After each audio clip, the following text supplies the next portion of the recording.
for today's video, ang aking mga alaga, ito, mga good morning mga budil. Ayan, Rhode Island. May nag-iisa akong native. Yan naman yung magaling maglimlim.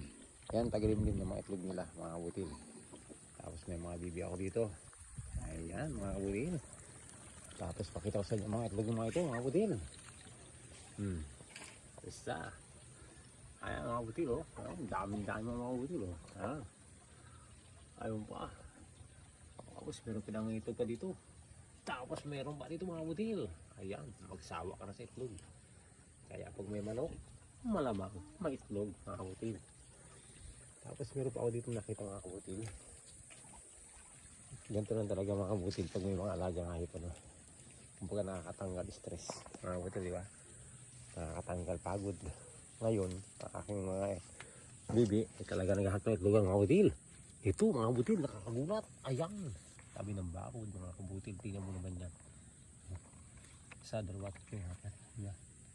13 na mga kabutil yan. Ayan yun. Hindi ko pa alam kung baka dito meron pa mga kabutil. Ayan. Mga kabutil, ibang itlog naman yan. Hindi yan itlog. Lato-lato yan mga kabutil. Okay mga kabutil, ganyan lang ang buhay. Kapag kayo may alaga, malamang sa malamang, ay merong itlog, may kakarnihin. Ayan, mga Rhode Island. Patadamihin natin yan mga kabutil. Ayan. Tapos merong isang native. Ayan, yun ang tira ko mga kabutil sa aking mga dating alagang native. Yan ang kabahagi ko kasi namatay na yung aking mga alagang mga native mga kabutil. 7 inahin, 30 biik mga kabutil. Ito na natira. Naging kabahagi ko lang ito mga kabutil. Saan bala ako dati. Yan. Diyan na magsisimula yung lahi ng native ko mga kabutil. 3 months mga kabutil. Yan. Ganyan lang po ang istorya ng native. Medyo matanda na. Ay kaso nga lang medyo mataba siya. Si Basyang. Basyang ang pangalan yan. Okay mga kabutil. Ayan. Ito po yung aking maliit na farm.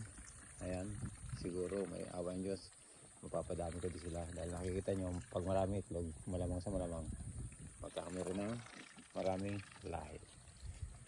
Muli mga kabutil, kapag masipag ka, may pagpapala, may anihin, may kakarnihin. Ha? Mga kabutil, thank you for watching. God bless all. Happy New Year to all.